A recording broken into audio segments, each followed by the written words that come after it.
Welcome to Occasionally Awesome, episode 182. This is a very special Occasionally Awesome.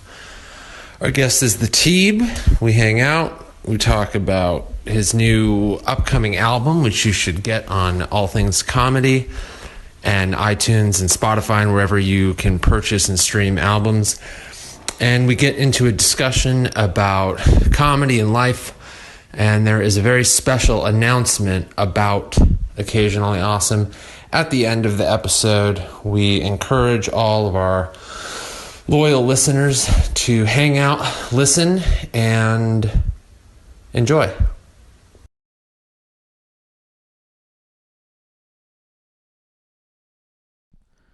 Oh, yeah. And then you ran into it. Did you say hi to him? No, I don't. I mean, I just looked at him. I do that thing where I just stare at people. You know that saying, like, do you have a staring problem? Like, I definitely do. I just lock in and I can't. Yeah. And your eyes get wider, so you're definitely staring. I eventually I just like go full mannequin and just sit there and staring at somebody. What really screwed me was that I didn't start wearing glasses till like 2 years ago. Mm-hmm. And so, the sunglass problem? And my Ray-Bans are like like light and dark enough that I can wear them inside and not tell if I'm wearing them long enough. I don't know which glasses I have on. Yeah. I constantly, with these glasses on, get caught looking at tits. Oh yeah. And I'm like, why is she... Oh, that's right. I'm wearing... She's looking What's right this at me. chick's problem? Oh, wait, me. I'm a pervert. Oh, yeah. It's fear. Her problem is fear. Yeah. There's her a problem pervert staring at her. fear of rape. Yeah. And he's not even trying to hide it. Yeah, I'm hitting the tuning fork of fear right now. And then she just looks at me and I just go, whoops. When they look at me, I just go, yeah. And then they You know what I've always thought is so funny is when I'll see like two guys standing somewhere and like a pretty woman will walk by and they both stop talking because a pretty woman walks by. So they both start kind of just casually bobbing their head like there's music playing, but there's no music playing. They're always just like, mm-hmm. Yeah. But don't really look at her. It's like this weird, like, hey, I like music in general. Right. They both like bite their lips and just are like, yeah. Well, they were probably talking about something. They're probably making a rape joke before a girl walked by, and they go. But then there's another one too, where two guys are talking, and like their body language is one way, and then right as the girl passes by, like the one guy, he kind of like takes it all down a little bit, and then when she walks by, you see the guy wait a beat. And then, like, look to see her ass. Because the guy was definitely like, dude, you got to see this chick's ass. It's about to walk by in, like, 3 seconds. Dude, that's my problem because the girl that I'm seeing has, like, an insane body. Oh, yeah. So now I'm, like, super, like, I'm just looking at guys, like, all around. Like, I really have to, like, posture up. Like, Yeah. To make sure they're not checking her out. Well, you can't not. Yeah. So I kind of have to do, like, dude, just don't let me catch you. Do what you got to do. I understand what it is to be a guy, but, like... Yeah. Don't like, because I'm always worried people are going to say something and I'm going to have to start chipping teeth. Yeah, wouldn't that be, at that moment, it's so like, oh man, what am I going to do? Yeah, like, dude, I got to carry one of those blackjacks with me. Yeah. Like, then, I mean this in a complimentary way, but like my girlfriend's body is like NBA player kryptonite. Yeah. You know what I mean? Where it's like, I'm going to find myself in a situation where I'm like, oh, now you're going to rape her and beat me up? Yeah, you're like, do I have to fight Cuba Gooding Jr. right now? God damn it. Exactly. Right. That is the fear. Yeah. That's the fear. I don't think we've ever done a podcast at night. It's not night. It's just 5 p.m. in the winter in L.A. It gets dark at like 3. Well, I guess like the night meaning. In the darkness. Yeah. Yeah, it is 5 o'clock. Yeah. It is weird how it starts getting like that, and it makes me tired. Yeah. Oh, yeah. I could go to bed in an hour. Yeah, I probably will. Yeah. Let's just go to bed Here. Yeah, let's just sleep in a pile like puppies. Right. Yeah, it does make me tired too. Yeah. You can't help it. And now it's like raining. It's like, and by the way, I only came from like, I was kind of by like Joe's Pizza, like right by the store, a little bit east from the 30-minute Uber. Wow. More than that, because I got in it at 4:30 and I was like, oh, I'm going to actually be like 5-10 minutes 40. early. And it took me almost 40 minutes. Afternoon traffic and the little bit. Right now, someone gridlock in the Midwest or East Coast was like, go fuck yourselves, all three of you. It's like a little bit of rain. It got dark early. It is barely raining.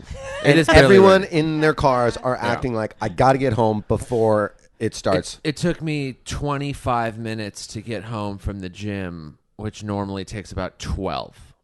Because of traffic? 15 minutes. When it rains no one knows what to do anymore. Yeah. Like, it starts raining and they're like, what's this circle in front of me. I'm like, it's your steering wheel. Figure out. Yeah. It's the I same feel stuff. like a sense of urgency when it starts raining. I'm like, I have to get home inside my home and hide. Like I'm like, get away from it. This is good hiding, like watch a movie weather. Yeah, Totally. People don't know, like outside of Los Angeles. 'Cause I assume nobody in Los Angeles listens to any of our podcasts, and then like the rest of the world does. Yeah. You can buy a car when you buy or lease a new car in Los Angeles. A lot of people don't know this. You can get $1,000 off if you go, nope, I don't need windshield wipers. I'll take the $1,000 off and just take the version with no windshield wipers. Wait, can you really? That'd be awesome. No, it would be cool. It would be cool. But I mean, how often do you use windshield wipers in Los Angeles? I've never used Twice mine. a year? Yeah. Maybe? Yeah, I got a new car. I definitely didn't know which way to turn them on, down or up, because I drove for 2 months without using them. Exactly. And Yeah. then you're like, are they on the left or right? Yeah. What do I'm like, I- oh, lights are on. Sorry. Mm-hmm. Yeah. Yeah. So yeah, it's basically the end of the world here in LA. If you guys are listening from somewhere else, it's a fucking 59 It's degrees. 59 degrees with a light rain. Yeah. Trump's president. The Cubs won the World Series, and it's raining in Los Angeles. Right. It's time to sell. You know what I laughed like to myself today because like I get those little notifications on my screen from the news, and for the last 2 weeks it'll be like Steve Bannon something has been appointed to chief of staff, and it's always a name and then the appointment. Yeah. So today I got the notification that said Dylan Roof, who killed 9 people in Charleston, South Carolina. And in my head, I completed the sentence like, has been appointed Secretary of Defense or whatever. Because I'm like, nothing's surprising anymore. Yeah, Health and Human Services. Yeah, exactly. Yeah. He's going to maybe point Sylvester Stallone as, and this is, I'm not joking, Stop. as head of the National Endowment for the Arts. What? To be fair, who's had that position in the past that's like a famous I actor? don't actually know. I don't know at all. I don't think anybody. But Sylvester Stallone is a massive art collector. Like massive. Knows a shit ton. Yeah, but why not get someone who does that for a living? I don't know. Because he probably thinks they probably all hate him. That's what people always say when they go like, when you turn on the news and you're like, why is Sean Penn talking about Haiti? And they go, well, he's done like a lot of work there and he knows. And it's like, but so have people who do that for a living. Yeah. Yeah. But I think like when they're on TV talking about it, like I see some like, who knows who this person is. It looks like a high school substitute teacher talking about stuff. I just turn it.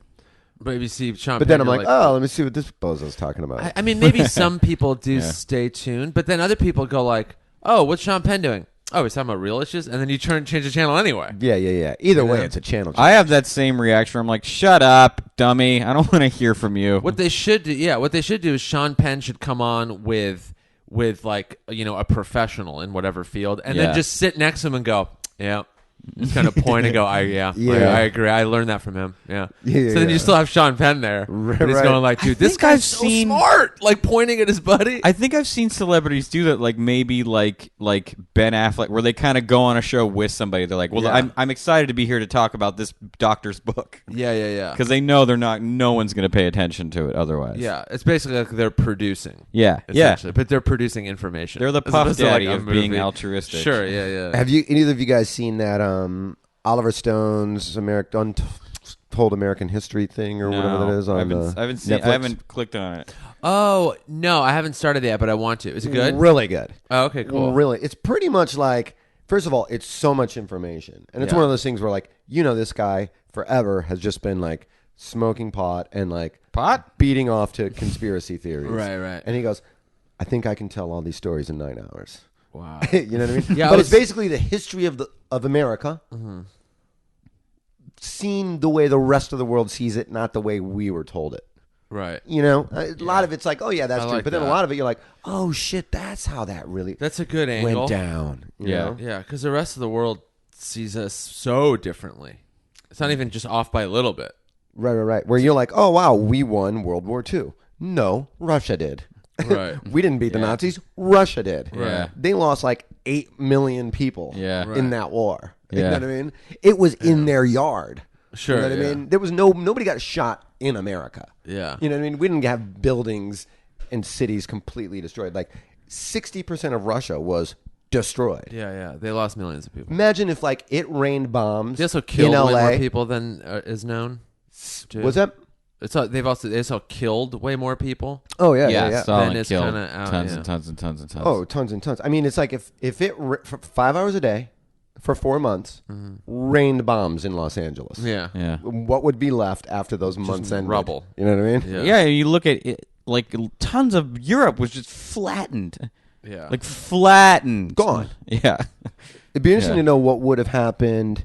Without the Russian front? Well, that, but I mean, even like what Europe would look like now had there not been a World War II. It'd be way more crowded. Yeah. Yeah. A lot more Jews, if you know what I'm saying. It would Just look like people, it would of look all like kinds. You know how many Switzerland. people died. I mean, that's what Switzerland's like. Switzerland's so beautiful, and because everything is so beautiful and old. Yeah. Like every single building is 500 years Yeah, old. way more people, a lot Yeah. older buildings. It looks like this idyllic chocolate factory from every little city. You're like, this is the most beautiful. You're like, what is this place called? They're like, it's just called Bronx. Yeah. It's a small place. Like Yeah, it's- yeah. Every place looks we make like that. watches. Here, Yeah. have a chocolate bar. Yeah, Like, literally. this Every place cool. is these like beautiful windy cobblestone streets because no one bombed the living shit out of it. Yeah. You know? And you're like, why is everybody here so nice? It's because, well, we don't have anything that you guys want to steal. Yeah. We've stayed We out have of no oil, every we have no conflict nothing. everywhere. When I was in Scandinavia, I remember I was at because they don't have they don't make their own TV really. It was maybe not every country, but might have been Norway or one of those countries. And they were like, they only just buy TV from other countries because they consider it really stupid to spend the country's money on making television on any level. So they just buy like British TV and French TV. They don't make there's no there's no Swiss TV stars really because they're just like, if they're gonna spend money on like public broadcasting, it's on like classical music or like culture, like things they consider like valued culture, as opposed to just like sitcoms and shit like that. Were you just vacationing there? Or were you? No, I toured with Whitney. Oh, Yeah. cool. How are the shows there? They're good. I assume you're talking about Whitney Houston. Yes. It was her final tour. Wow. Yeah. The shows are fun. It's just there's a delay because they all speak English, but it takes them like just a minute, Yeah. and you can't make any references. The only place it sort of stunk was Belgium.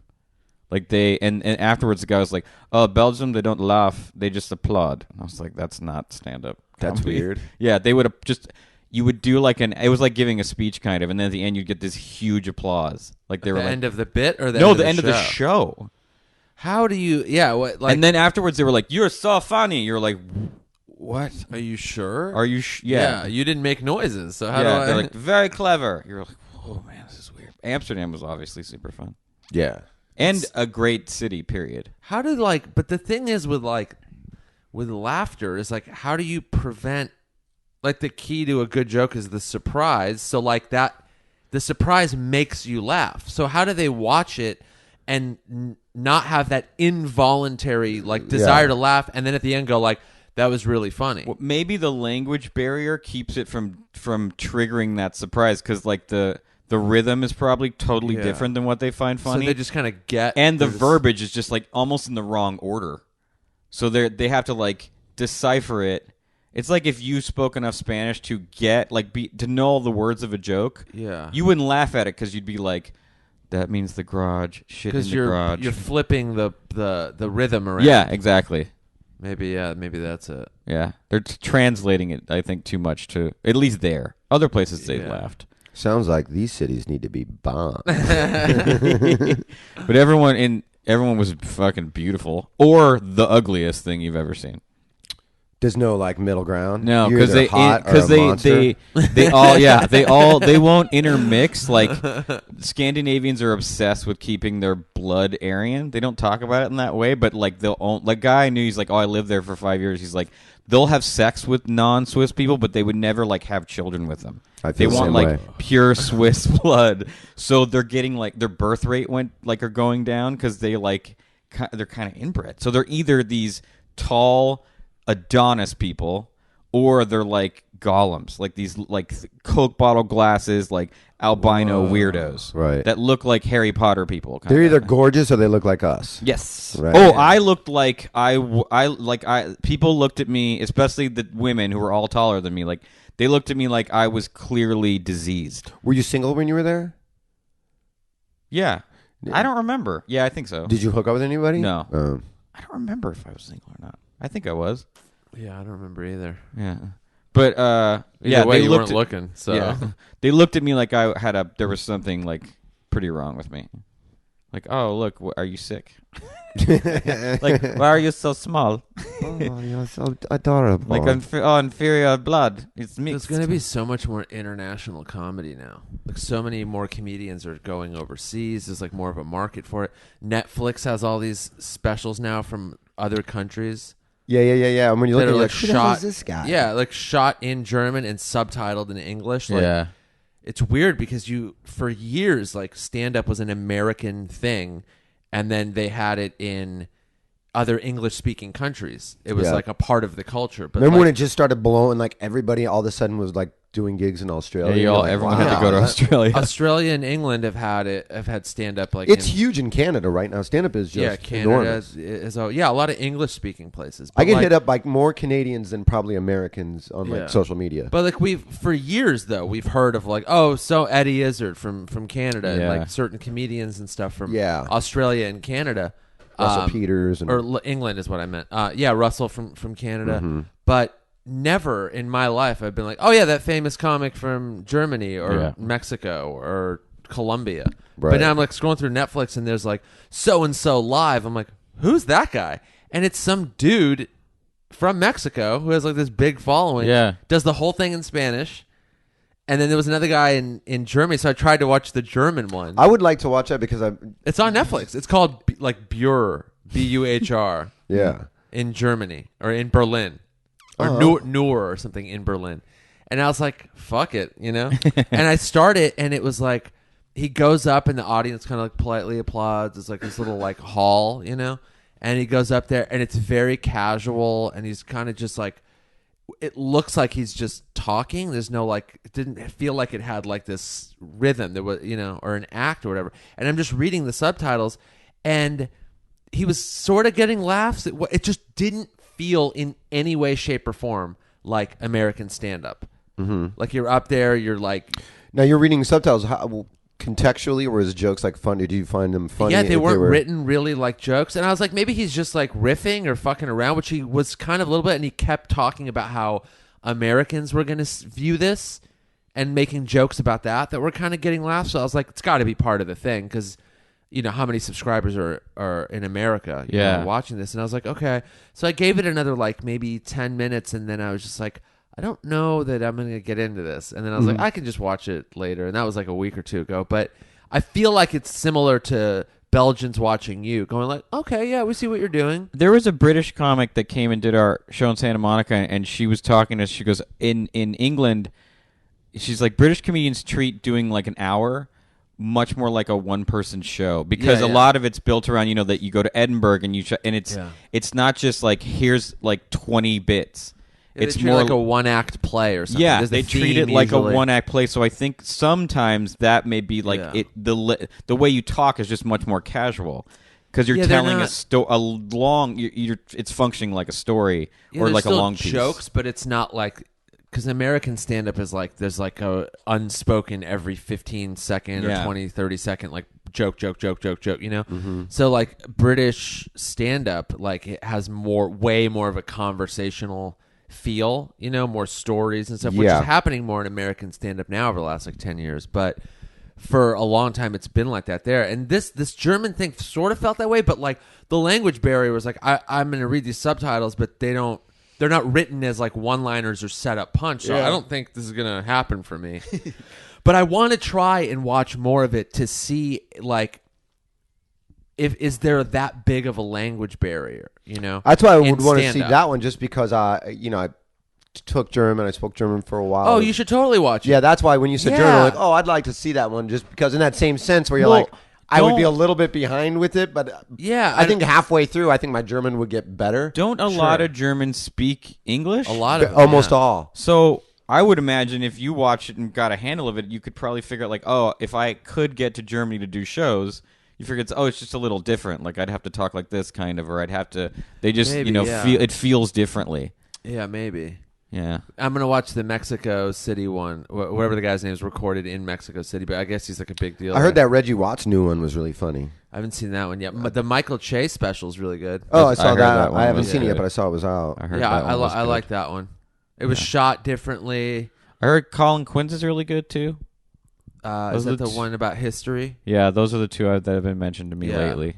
That one I heard was good. Obviously, Mulaney's newest one is great. That's probably whenever someone asks me what comedy on Netflix, what specials, I'm like, Mulaney's first. But now that Michael Che one, I think, is really good. That just came out. Reggie Watts, you're saying, is good. I haven't seen it. My sister saw it, and she was telling. I'm probably gonna watch that tonight. But she said it's really almost like you were saying, more, and that's how he is anyway with all his music and all that. It's more one man showish. But she said there's a bunch of like fake sitcom, commercials, and it's all kinds. Oh, that's cool. It's not just like him on stage, like that. Beatboxing and shit. There's like all kinds of cuts to other different. That's good. Which I think that's the way a lot of that's going to go. Like the production value of a lot of these specials are going to be almost like a 1 hour kind of sketch show kind of thing. And then if it's like a comedy special, it can be all kinds of comedy. It doesn't have to be like that's in the 80s. They always did that. Like there was always a sketch at the beginning. Yeah, you're saying his one's in the middle. Yep. Like it cuts to other. It's like a variety show. That's what was cool about Peretti's was those weird cutaways. Like a dog in the audience. I like that. I like that shit. Or people like sleeping or whatever it was. Like not interested or something. But I mean, there's just so many specials now. They have to change in some way. They got to now be special again. I loved. I don't know if it was his last one or two specials ago, but Dave Cross, where he was like across the street eating at a restaurant in the very beginning, and like, hey, we need a guy. And like, hey, what are you doing? He's like, I guess so, and he just walks and it follows him right across the street, right through the back door, right on the stage, and then he starts talking. I thought that little things like that, I always think make those specials a little more special. When is your album coming out? First week of the New Year, so right around the 5th or 6th of January. Okay, perfect.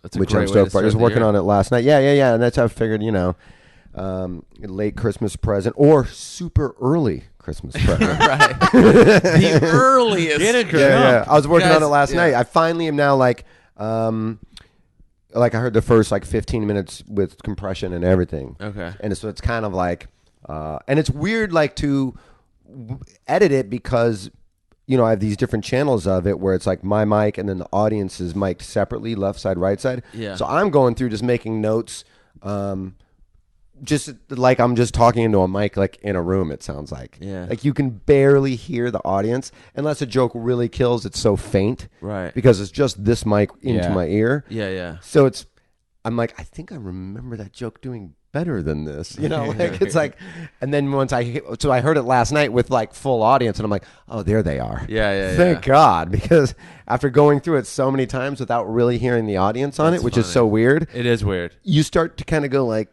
God, I hope this sounds good. Some comedy clubs have that for some weird reason. Some of the improvs have this where they have speakers in the bathroom and so you can still hear the show, but it's just the mic. Yes. Yeah. So you're hearing the guy talk, but you're not hearing the laughter that you just were hearing when you were in the showroom. And I get partly why you're like, okay, so you can still follow what the comic's saying, but why not also have the fucking crowd laughing? Because it sounds so weird. Yeah, it does. Like the guy pauses, and then nothing happens, and you're like, "That's the Irvine one does that." The improv at the You're like, Irvine. something's clearly missing. Add the fucking audience there. Right. It's so weird, but when you do hear yourself, and you're like, wait. At first, you're like, wait, this went better. What happened? And then you're like, fuck, did the recording fuck up? And your mind starts spiraling, and they go, oh no, we have the left and right audience mics, and you're like, oh, it's there. Who knows when it was, a long time ago, but first time I realized that they had that when I was performing there, and I won't say who, but there was a comic that there's a bunch of, it was one of those Comedy Juice or whatever the hell, one of those 6 or 8 Pretty Funny Women. It might have been Pretty Funny Women I was on, and I've never been on a Pretty Funny Woman. Yeah, she won't book me either. Yeah, they have their one dude, and I go in the bathroom. They do? Yeah, it's Pretty Funny. It's all women. I think they have their guy. They always have a guy comic or something. Maybe they don't anymore. I don't know, but I think they used to. I didn't they even know they did as that. much as they bust our balls. So I went in to the bathroom and I said to myself, God, I fucking hate this guy. And right when I start pissing, then it's I only hear his voice, and I'm like, oh, he's following me. I can't get away from this idiot. That's very funny. So you recorded it November 4th? November 4th, I recorded it in Indiana, which is right outside Chicago, right by Lake Michigan, which is where I grew up. Yeah. So it was cool. All my friends from Chicago were there. All my college friends, anybody that still lived around. So, the second show, which was super packed. The first show was crowded and great, but the second show was super duper packed.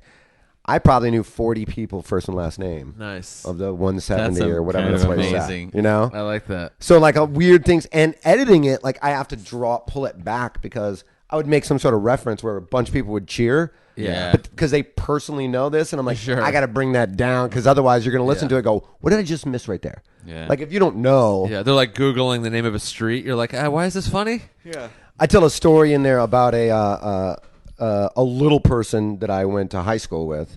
Yeah. Who the one day I went out for wrestling because I was so skinny. He was on the wrestling team.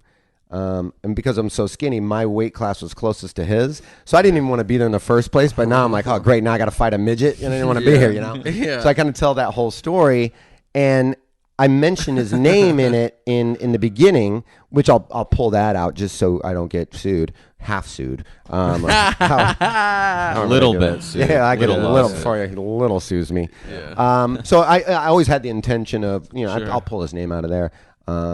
But the minute I mention his name, like 40 people cheer. And I'm like, people are going to start Googling, like, who is this? This guy has to be Right, somebody right, famous. So little things like that. Yeah, that's got to go. Yeah, and it really, I've really learned a lot about the process of editing. It's really maddening. Yeah. I don't have the patience for it. Yeah, I always wonder like how the fuck people can sit in a room for hours and hours and hours editing. Like audio too seems is way easier than video. Like imagine editing a fucking film or a TV show. I can't, and especially same thing over and over. I would just go, well, it's over now, and then bash my head into a screen and die. you know, and you're so close to when it's something personal yours. And you got, you know, great point because I can't even imagine cutting a film that was my passion project or something.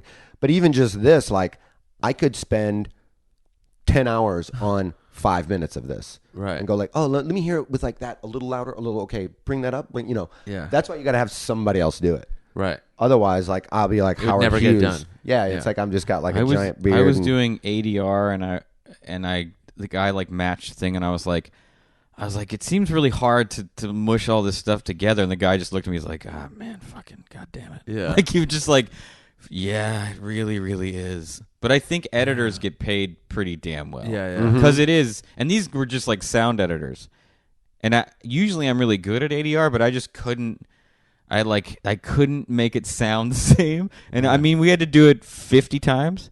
And usually I can knock it out. I'm good at mimicking myself. Right. And there was like a way it sounded, like an air, like the amount of air or some shit. And the guy was just like, can we keep going? They let you listen to. Like, No, that's I how was you hearing it the sound. whole time. Right. Yeah. And he was like, it was a little more air behind it, or it'd be like, seems like it was a little less clenched, or like more nose. It was in it, and we just had to. It took an hour, which is fucking torture. Like you start to just go nuts. Yeah. But yeah, the guy was just like, no, I have to, because otherwise it sticks out. Like I can still spot it when I watch movies and stuff. You can tell the lines all the time. Yeah. Whenever I watch stuff, and it's always like you're like, oh yeah, they had to go do a pickup on that. Like it Yeah. just it just doesn't. It's so hard to get it to match. Right. Well, when they're outside, Yep. When two actors are outside in the rain, it's like that's not their voice. When they're Right. running in a battlefield, like that's all shit you got to redo. Right. Anytime Yeah, that's we're why it's outside. good to have those like separate audience, like two audience mics outside of the inline, Right. because you can really play around with like if you're mixing different shows even or something like that. Like you can get it, and it's just audio. You can get it to where like no one notices, but like if it's your thing, you will sit there and like tinker with it for hours and hours and hours. And I just like I couldn't sit there and do that. Like Yeah, I it's gave it to my engineer and I was like, do this. Here's how I want it to sound. Send me what you have. And he goes, here's like two different versions and whatever. I think I told you this the other day. Yeah, but yeah. like, and he sent, and I was like, oh yeah, that's really good. And I'm like, and what about this and that? And then we went and like listened to it in his studio and went back and forth. And he's really good at what he does. So I was just like, how the fuck do you? And he's just like, oh, it's just there's all these different programs and things like that. And I kind of like enjoy doing it. But I'm like, how do you do this for something that isn't yours? Yeah. Like I could sit there and I wanted to like hear it because I want it to come out great because it's my thing. Yeah. But like to take on someone else's stand-up album or like or music or a movie or whatever and spend hours and hours and hours. It's like you just must fucking love editing, Especially if like you're a musical, like music or anything. If you're an editor and you're getting paid and that's your job, but like if you just like, let's say you just despise death metal. You know what I mean? And you spend 3 months working on some album for some band. These guys are horrible. Right. But you're like, nigga gotta eat. Yeah. You know what I mean? Yeah. I gotta pay the rent. Yes. My landlord doesn't care that I hate death metal. Right. This guy, I just don't. I don't have the patience to. I could not be an editor without losing my marbles. I know. I couldn't do it.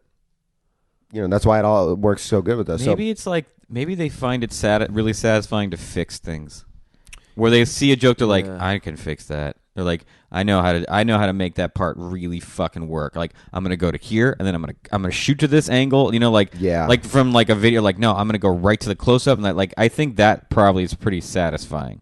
I guess. Yeah. There's people that it's really active. There's a lot of moving parts. So maybe if you like that, it's not like boring necessarily. Yeah. I guess that's that level of like repetition and stuff. Just like for me, I would just like get me away from it. Like it drives me And crazy. the other thing that where it would seem maddening is that becomes how you then see the world all the time. as needing a tweak. Yeah, my friend is like that. We'll be watching something. So it's is just mine. like he'll be like that edit. Like my friend who works in TV. Mm-hmm. Like so when we're watching something, he will always do that. Yep. For he's just like, I saw that edit. I'm like, where? Like I didn't fucking notice. He's like, that was a bad. I'm like, what are you seeing? And can you keep it to yourself? I'm trying to watch this fucking show. Well, I realize I'm like, that person blew their coverage because why would they stay on that close up when the other person's talking? You're like, they didn't have a good take of that side. Yeah. That means someone fucking blew their like good side. Yeah. And it's like, interesting when you we work in this industry where I will notice a lot of things just because I've shot a lot of stuff and been things. You'll notice I was watching. It's Always Sunny, which I love. That show's never not funny to me. Yeah. And there was some scene, one of the episodes, they want to give Danny DeVito's character, he needs an intervention. Right. Okay, I mean, he's just drinking stupid things, box wine all the time. And there's one, he's walking up to this house, and he's chugging this beer, and he chucks it in the street. And it says his line or whatever. And then as they go, but if you look in the background when he chucked it in the street, there's already a beer can in the middle of the street, like this was funny. the second take. Yeah, Sure, yeah, you know what I mean? Yeah. Which I'm like, they must have heard, this must be the second take of this. Yeah, that's. And my really girlfriend's funny. like, why do you? I'm like, because look, she's like, good catch. I didn't notice that. Yeah. Or they're like, you've been just throw it to Dave, throw it at the sound guy. Yeah. And we'll have it out there. Funny. Well, like the end of Reservoir Dogs, he doesn't shoot enough people. Oh yeah. Yeah. Rewatch it, and because I looked it up. He doesn't shoot everyone, but everyone falls down. There's like I think 4 people that all fall down, but he only shoots 3 people. And then I looked it up, and Quentin Tarantino was like, "We didn't have enough money to go back and redo it." Oh really? Yeah. Wow. Yeah. Well, don't tell that to Oliver Stone. It was like one of those Another things. He was like, magic "Yeah, bullet." we didn't have enough money." That's so hilarious. interesting. I saw some De Niro movie, and I remember I brought it up to this commercial director who was incredibly mean. He goes, when he jumped out of the plane, why didn't they show him? I go, I don't know. He goes, because they didn't have the fucking money to shoot in a plane. He's like, he didn't have money for the camera. They just show him in the plane jump out. He's like, he's like, I hate that shit. I watched they didn't have the money for the fucking rig to shoot him falling. You can never not look at stuff that way after. Like you've been a director or an editor or an actor or a writer or this. Yeah. You just you're noticing. Oh, when I watched the second Lord of the Rings and there's that 25-minute battle scene or whatever, I was like, this is 4 months in the rain at night. Fuck this movie. Right. I'm like, fuck being in this movie, man. Yeah. If you could have this job, fuck you. I ain't doing that shit. I'll do it. No I'll do thanks, it on a bro. Heartbeat. So you're No editing it with, residuals. like, no residuals. No residuals in Lord of the Rings. Oh, wow. Really? Yeah. Ugh.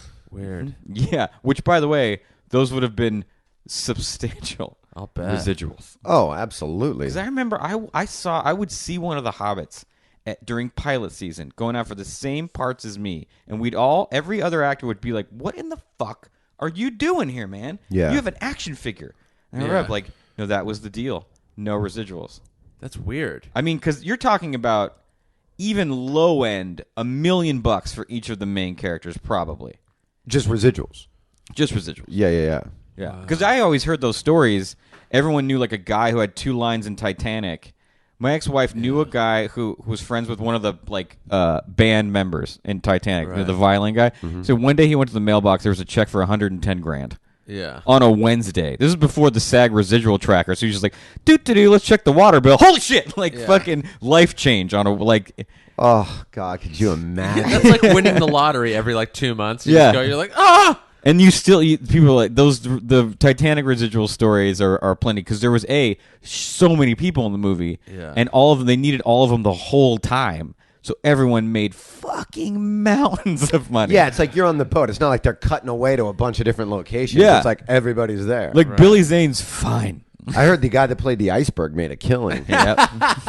Stupid. I read a thing today that said that it's funny you mentioned that the iceberg that sank the Titanic, they believe started forming during the King Tut era. Wow. Nerds. Right? I love hearing stuff like that. I do too. Yeah, it was It's like, Uberfax. Uberfax. I was on Uberfax. I wonder if that's true. I mean, their stuff usually seems relatively accurate. Okay. And you factor how old that You ice just is. gauge the size of it. Yeah. It's Yeah. just funny to sit there and know that someone sat down and tried to figure that out. right? They're just like, I wonder how old that iceberg is. And then a week later, it's like, found it. I mean, you can watch a got lot of the those, answer. I mean, really blowing up Netflix on this thing. By the way, my podcast, Teeb and his two dipshit buddies, brought to you by Netflix. You watch any of those science documentaries and all this, and you watch and you go, oh, these people are so smart. One of my favorite quotes from the Civil War is there's a historian named Shelby Foote, and he talks about there was a senator who said oh, this war will be over in a week. You'll be able to clean up all the blood with a handkerchief. And he goes, I think you could probably get a doctorate calculating how many handkerchiefs it would have taken to mop up all the blood of the Civil War. Right. It would have taken 1 trillion. Yeah, probably. That's funny. Yeah, thing. One of the ones that they were talking about that ice, and so I'm watching this documentary, and what they would do is to check air quality, to backtrack of how is air quality now compared. They would just drill straight down and get almost about the size of a baseball bat in diameter or whatever, but it would be drilling all the way down forever in this ice because it never goes away. Right. So because it's frozen, they would just slice quarter thin things and can go all the way back and check the air quality 300 years ago. Yeah. Whoa. Just by studying that little sliver from when that ice formed 300 years ago. Right. And you're like, damn, that's you so smart. smart-ass motherfucker. I never would have thought about that. I would have just used it as a sword or something. Look at this bat I got. I got ice lightsaber. Look, it's a big ice dick. 100% ice lightsaber. Ice dick. I got a huge ice dick. Yeah, that's what I do with it. We need it. I would just be like, Arctic lemonade. Look at my giant ice dick. Dude, we could make the coldest lemonade ever. Yeah. And they're we can also... Let's just watch it melt. I know. You just sit in the sun and let it go away. Exactly. I wish there was a I'm clubbing seals with it. Man, you know what I would love? I wish there was a podcast called Mean Scientists where they were just you guys are so fucking stupid. They just asked normal people questions why don't you know anything? Right. Why don't you people know anything? Well, what's so interesting is you look at all of these older scientific discoveries, especially people that have found galaxies and universes and come up with theories of the expansion of the universe, and the speed of it expanding and all this, and they all get debunked because they're just some regular Joe Blow that does it. And then 2 years later, it's almost always the people that debunk it that then prove it to be true and then get credit for it. Yeah, there's I can't remember where I was watching or reading it, but it was a scientist sitting there talking about how you can't have an ego in science, because you have to sit here and come up with these theories about the universe and all these different things, and all they are theories until they're proven wrong, and then a newer, better one that was built off the one you came up with appears, and then that one gets destroyed because that's been happening for hundreds and thousands of years. Oh yeah, people used to get killed for saying the Earth wasn't flat. Sure, yeah, Earth's totally flat, and then that gets debunked, and then now you know that it's only sort of flat. No. Yeah, pretty flat. Yeah, and but I was like, oh yeah, I guess you can't because it's not about you. It's just about getting the facts. Yeah. Mm-hmm. So if you sit there and think these are the facts, you got to go this makes perfect sense up until right now, given all the information that we have, until someone takes all that and then adds new information. And you just have to think of yourself as part of the process, know, of discovery forever. But I was that's got to be I guess, frustrating in a way, but because you can never I guess you're never right, you know? Right. You just sit here and go this makes the most sense of everything with what information we have right now. But I'm probably wrong. You know? Yeah. I loved that Arrival. I saw it 2 nights ago. What a beautiful movie. The movie, have you seen it? Arrival? It's really good. Oh, it's so good. It's about I won't give much away, but it's alien ships come to Earth. 12 of them, I believe. Yeah, these big, giant, look like eggs, and they're just kind of floating in random parts of the Earth. And different countries try and communicate with them to figure out why they're here. And then it goes on from there. But it is unlike any other alien. There's no, Independence Day style battles and stuff. It's really they about, almost use the alien story as a device to tell a different kind of story. Yeah, Amy Adams and Forrest Whitaker and Oscar Jeremy Isaac, Renner. Great cast. Acting's amazing. The story's really good. It's about humanity and connection and all that sort of stuff and language and things. It's not about aliens. It's not an action film, but it's so good. My only knock is that one of those aliens didn't fuck somebody. Yeah, do you see the aliens? Oh yeah, they got dicks or no? They got a lot of stuff. Yeah, they look like they might have a dick. Okay, probably a couple. I saw that movie. Yeah, they definitely look like. They got a couple. That movie, The Founder, with it's about the guy who founded McDonald's. Oh yeah, how's that? I really liked it. Yeah, it's really good. It reminds me. Is it a documentary? Is it? No, it's a movie. Okay. Oh, cool. Michael Keaton plays Ray Kroc. That's right. It reminds you of. It reminded me of Steve Jobs, kind of. Okay. But it's worth seeing for sure. Get a screener or something. Okay, yeah.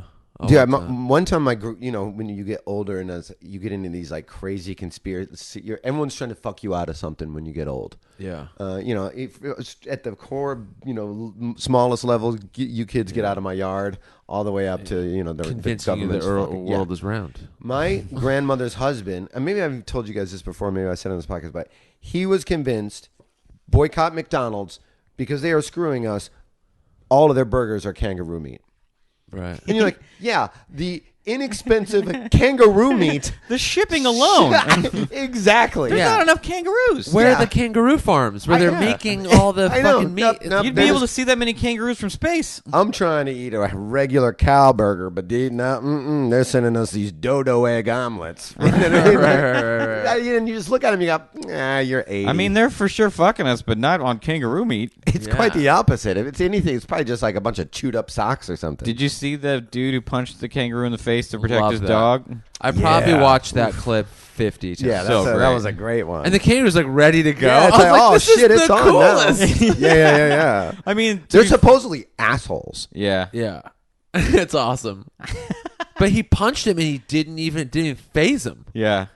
It's so crazy. Yeah, I wonder if that's the first time he's been punched by a human. It was just like, oh, you guys do that too? Looked like it wasn't.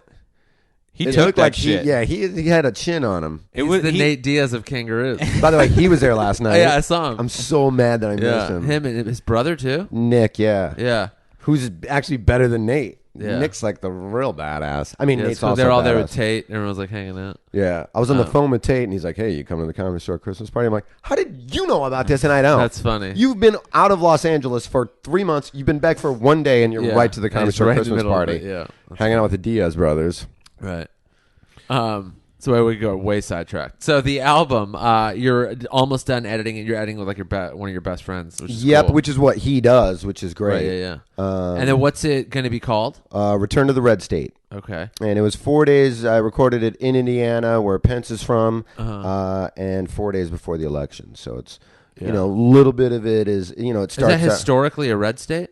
Always, yeah. Yeah, that's where the Ku Klux Klan started. Oh, cool. Did they go to the show? There's a few of them. I mean, front row. Did you have more than over 2 shows? You had more than 200 people. There was some Klan. Oh, by the way, what's the name of that Birth of a Nation? That old D.W. Griffith movie. Yep. First action movie. First Western. A lot of that is in the Oliver Stone thing.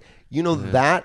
The Ku Klux Klan they never burned crosses. Yeah, it was. That was in that movie because it looked cool. Yeah, and then from then on, I just learned that in that documentary, The 13th.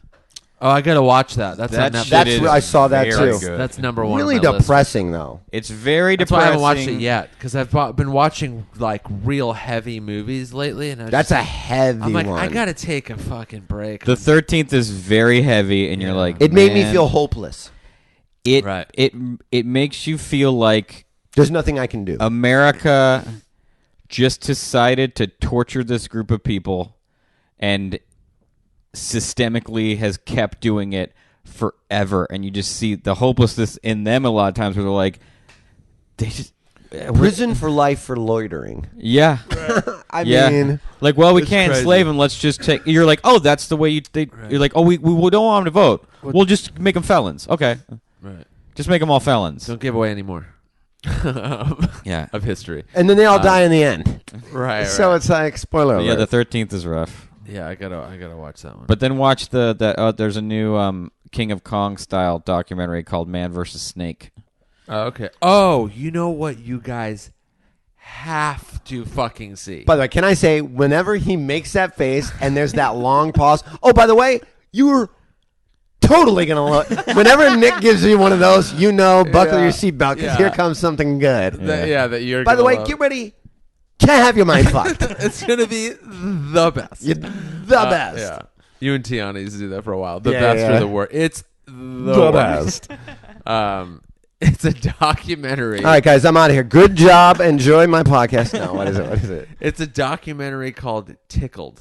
Oh, I saw it. You What? saw it? Yeah. Wait, what? How what? amazing! What is it? What is it? Don't What- get- we can't actually talk about It's it because incredible. it'll give away that why it's incredible is because every 5 minutes you're like, wait, what's happening now? What is it? I mean, Okay, this give the guy, whole thing away. I'll just give you the setup. There's a journalist who finds out on YouTube. He's based in New Zealand, and he's kind of built a career on like news about kind of weird stuff. So Okay. one day he's on YouTube, and he sees this video about competitive tickling, and he goes, "This is weird Yeah. and interesting." Contact. Is this a documentary or documentary. Okay. Documentary. documentary? Competitive tickling. So then he contacts the people and he goes, "Hey, I would like to do a story on it." They respond almost right away with like they found out that he's like a homosexual journalist or whatever, and like made that the focal point of the thing. We don't want to have contact with any homosexuals or blah blah blah, and have them talk about our thing. And he was just like, "Well, that was weird." And then they kept sending emails about how his lifestyle was like inappropriate and they didn't want, and then they called him a faggot, and after that he was like, okay, now I'm gonna start investigating and I'm gonna do a story on this. And then he proceeds to uncover the craziest shit. What is this on? Because I'm so in right You now. have to get it on like iTunes or Amazon. Yeah, I bought it. It's like $12. Can I get on my Fire Stick? I don't know. Like Amazon Prime or whatever the hell it is? Yeah, you can buy it on Amazon. Okay. So it's on there. All right. It is So it's so 12 worth it. bucks. Okay. But, or I mean, maybe you can, I don't know if you want to illegally download it or whatever, but I don't know if it's there. But it came so highly recommended. Yeah, And it's a banger. And like the way you're like, what could be underneath? What's the dark underbelly of competitive? I'm like, I have to watch it. So I was told about this yesterday, watched it last night, and I was just like, I can't believe what I'm I'm watching. 100% watching this It's tonight. so good, dude. And the I won't tell you anything about it, but What happens in the end, though? I'm not going to tell you Everyone any does. more about it, but I will say almost all of the big screenings they've had of it, the main subject keeps showing up and yelling at the filmmakers and arguing with them. Oh my God, I did not. Oh, you know didn't that. look that up? He showed up. No, showed I up to the Sundance screening, and was like, "That's bullshit." Okay, don't give away anymore. Don't give away anymore. There's video of it. There's Okay, video of but it. well, so don't look up anything about this movie. Okay. Just watch it and let yourself just like let it all just unfold in front of you, so you can just be like, I can't even believe this is real life. It goes to a place Like, that it's I've so never seen a documentary weird. go to where you're like, this is the weirdest, most specific shit ever. It really fucking dude. It'll make you sit there and go, people are so bizarre. Like people are just up to the weirdest, craziest, most inexplicable shit. Just watch it. Have you seen on Netflix? It's on Netflix called Tabloid. No. It's about a woman, and this happened in the 70s, who kind of fell in love with a guy, and then he was a Mormon, and so he goes on his mission, and then she sort of kidnaps him to try to get him back in England. Whoa. And it's super fucking weird and worth watching and weird. Wow. But it's on Netflix, and right now it's free. Tabloid and Tickled? Tabloid and Tickled. And Man vs. Snake. Man vs. Snake is like King of Kong. It's about a guy trying to break a video game record. Oh, I did see that. I loved it. I did see that. Yeah, I saw that. I gotta watch that. I saw that one. And and then he gets it at his house, and then the great thing about it is that one long-haired dude from King of Kong, the hot sauce salesman, is also in Man vs. Snake. Yeah. Because they still, it's still governed by that one plate. Is it in Indiana? Arcade? No, it is somewhere around there, but it's not Indiana. But it's maybe Michigan, Pennsylvania, or something. No, it's close to me. It's somewhere in the Midwest. Yeah, maybe even Illinois or somewhere. Yeah, but it's governed by that video game guy who determines all the high scores. Who always wears a referee shirt all the time. The best.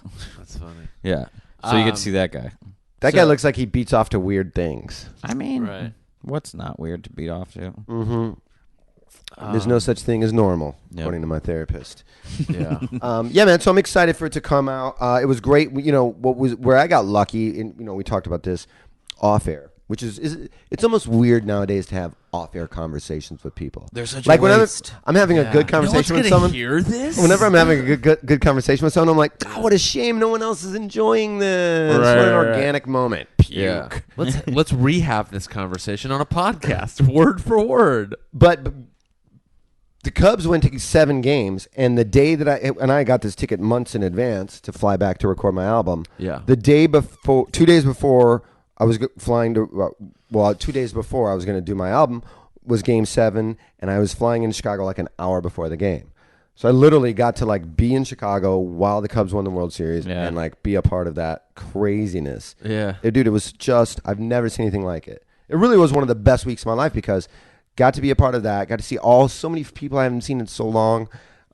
Fans were really cool. People drove from Iowa. These kids drove 8 hours to come to my album taping. That's got so cool. bombed. They tweeted at me the next day. I was like, dude, you guys do not drive. Whatever you do, you have an 8-hour drive. Yeah, you're Granted, gonna die. most of it's through corn, but you are going to die. And then they tweeted me the next day, man, we all slept in the parking lot in our car. We didn't leave till 9 a.m. I'm like, well done, fellas. That's cool, dude. Well done, Bravo. fellas. So punk rock. They're going to see their favorite punk band. Really, what it was like. There was so many people in That's such a Midwest thing. Like, dude, they're not coming any closer. We got to go to fucking Chicago to see Face to Face. Let's do it. Yeah, we're driving. Yeah, it was so cool. There was so many it. people in punch drunk shirts. There were so many people in Teeb and his 2 dipshit buddies shirts. It was. Oh, by the way, you guys didn't know we had merch, but it's Right. It's just you and the Sharpie. Team and his 2 different yeah, it's like buddies. duct tape. Whose shirts used to be that? I don't know. Black Keys. Oh, with duct tape. Yeah. They used to have that, and then they actually printed it to look which like is a that good later. idea. Yeah. They have smart merch and design. Mm-hmm. It's all one of the guy's brothers. I think it's That the does it drummer's brother. Oh, really? Does all the design. He's designed all their album covers. Like, he's legit. Oh, what's your album cover going to look like? It is like an animated state of Indiana. It's red, and there's like a kind of an animated version of me, and it looks like the state of Indiana. And Oh, you all the tweeted words a kinda picture of that one. Uh-huh. Oh, I didn't know Yeah, that was yeah. going to be the cover. Oh, yeah, that's cool. Yeah, That's good. Okay. that was the poster for the show, And the cover. and it's slightly different. The wordage will be not for the date and the location. It'll just be the name of the album and all that sort of stuff. What's funny about all my dipshit fucking you ever watch Shameless? All my friends are like the Gallaghers that I grew up with in Chicago. So I'm signing all these posters that they had made for all these fans after show 1 and after show 2. Yeah. And after show 2 is where all my friends were there and their wives and all that stuff. Right. But, things don't change too much because, like, towards the end, one of the promoters of the show is like, hey, did you take a bunch of the posters? I go, I got like 4 or 5. I got like one for my girlfriend, one for my friend, one for my mom, one for my other mom. I got like 4 or 5. They go, no, there's like a lot missing. I'm like, oh no, I didn't. Maybe somebody jacked him or whatever. And then we all, after the show, one of my friends lives not too far away from there. So a bunch of us crashed at his house. Yeah. And he's like, oh, by the way, dude, look what he had like 40 posters. I'm like, What are you Stole them? wallpapering your den? Why do we don't even need those? Yeah. Like I would have given you one. Why do you have so many? And he basically stole them from you. He's like, dude, In a check weird out what I way. got. You're like, you took that from me. He thought he totally- like got them so I could have them. I'm like, dude, I could have had it. I took all the ones I needed. I totally your get it. show. By the I way, know. I totally get it. Yeah. I absolutely Oh, understand God. that mentality 100%. Like in our 40s, we're still acting like we were in our 20s. I got it. That's It's like the same guys that we used to like go to. We used to play so competitively John Madden football on Sega Genesis that we got creative about how we would be frustrated and break controllers. Like one time, I like calmly, like they like a last minute field goal beats me. Interesting, and I just stand up, open a drawer, pull out a hammer, and I start smashing my controller, and pieces are just going everywhere, twirling them and launching them off of the balcony. But then we had to start going to parties to steal other PlayStation, Sega Genesis controllers. There's a great video online right now of a Japanese dad destroying his son. I saw it with a sledgehammer. Yeah. Uh-huh. Beautiful. And that kid, what an asshole The that kid was. The best though at the end, Him crying? as he falls down and cries, and then when he falls back, like his clothing rack hits him in the head. I was like, after all that, I love a good, hilarious viral video going My around. favorite thing is the dad. The dad had the sweatshirt he has on with the bear, like an adorable panda on it. yeah, Well, He of just comes course. in like, I'm gonna fuck yeah. this. And he shit took a shot up. at he got the TV too. Yeah, he was fucking so ruined everything. calm too. When he walked in, but just like he just had like no expression, Yeah. nothing, and you're like, something's about to go down. There's got to be nothing more frustrating than an ungrateful kid of yours. Oh, yeah, you're a Japanese businessman who's like gonna die at his desk. Yeah. You come home and your shithead kid, all he does is play video games and not talk to you. You're like, With his- watch this. Shaved blonde hair Yeah. and his I know. fucking skater, where you're just like, get a job, asshole. Yeah. For real. I work so hard for you and you can't even get off your ass. Oh, by the way, I did that virtual reality thing. Did I tell you this? No. I did this virtual. That's the first time I've done it. But like one of the higher end, like cooler ones where it's like tethered to like a really high powered computer. Oh, and like cool. unbelievable. Yeah, Unbelievable. yeah. I'm like afraid of that technology. I watched one. It was pretty crazy. I It- put the thing on. It's You pretty- watched a video or played a No, game? I did the virtual reality thing where you Yeah. like walk through the thing. And this is the one that you would love because it was that Google one where you can like draw and change your brushes and all. And Whoa. whatever you draw, after we're done with the pod, I'll show you a little video of it. That after I did it, I went and found their like promotional video for it. And there's so many different because you have two kind of almost like joysticks in your hand. And one is like all the different realms and brushes and palettes and stuff you can use. Yeah. And the other one, you can like trigger and point to those and change all your Oh, things cool. and move around and stuff. And, you can like, for like snow, and you can just hold the trigger and just go like this, and it just starts snowing on you. Yeah. Or these ambers, and you can do it, and they'll just start rising up. And like, I was like in like outer space, like they're like, oh, now look to your left. You look to your left, like the moon's right there. It's like the size of a beach ball. Like you can lay under it and look. I mean, and everything that you draw and make stays there, like in 3 dimension. yeah. So it's That technology totally is nuts. going to get so good. It like worries. Well, what they said that people they're up. doing, I was over at what is it called, Jash? Is that what was Yeah, that? Josh. That's where I did it when I was over there, and Okay. what they're talking about is not that far away. It's actually kind of happening now, but it's going to get bigger. Is doing stand-up shows. So all the yeah. comics will have that, and then you look, and they're like, when you do it, you're looking at like a real audience of people, but every single person is somebody around the world that is paid to watch it, and they're also watching you, Weird. right? And where's the comic performing? At a real club. Nope. Just in this little studio place. How are you supposed to do stand up when you can't hear the laughter? When you're wearing that thing and you're Oh, in there, you're wearing it too. You are. When you're doing your set, you're wearing it, and you see the audience and you hear the laughter, and they're watching you do it. What? And then the next comic puts it on and does his set. I don't know about that. No. That seems weird. Crazy though, right? No. Because it's like at any point, it's like, oh, how many people are watching? Like, oh, yeah, I got like 2,433 people.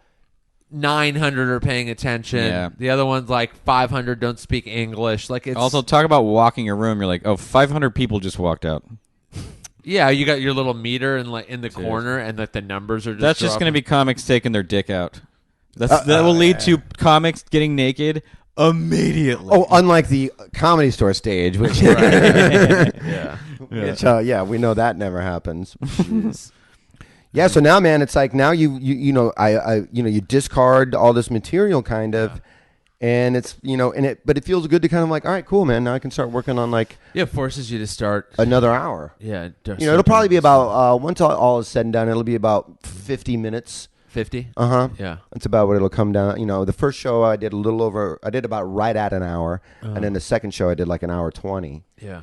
Because I just added more stories and stuff like that. When I think I told you this, but I don't know if I told Kev. So right after the cut, and it's like jump off point of the album. It's like the first thing that I kind of talk about. So spoiler alert here. But right after Cubs win the World Series, I'm right by Zany's, the downtown one. Yeah. And then we jumped on the red line right after they won, as did everybody. In the city. And then went to Wrigley Field. And then when you get off the train, there's like 100,000 people in the street at 1 a.m. just going crazy. And everybody's smashed. And my buddy's wife is like, I'm going to go dancing. We should go dancing, whatever. And, me and him are like, you do that, babe. So we go to this other bar. Now, there's nowhere you could pee. You couldn't just like piss in a bush like you normally would if you're dying to fucking piss because there's a million people in the street. So I'm like, dude, let's let her go dancing because I'm top 200 pisses I've ever had to take. Yeah. It's happening to me right now. So we go to this bar, and he's like, oh, there's people dancing in here. Let's go to this bar. So we go in there. He goes to the bar. She goes to the dance floor. I go to the bathroom. And right when I push it, swear to God this is true, right when I walk in the bathroom, there's 2 dudes in the bathroom, and one dude's sucking the other dude's dick. Beautiful. Right when I walk in. And I had to pee so bad that I just look at them, and they like look at me like they're caught. And I just go, gentlemen. And then I just pissed. Do you think that was a losing bet? That's exactly what I was going to say, because then I go back to the bar and I've seen my buddy Johnny, and I go, hey, man, just so you know, I think we're in a gay bar. And he goes, what makes you say that? I go, trust me, man. We're either in a gay bar or the weirdest bet is being paid off right now. Like, no, dude, you said in 96. Yeah, if they ever. win. Yeah. Just got a blowjob from a Cardinals fan. Felt pretty fucking good. That was the warmest mouth I've ever fucked. That's funny. Did you tell T why we had him on?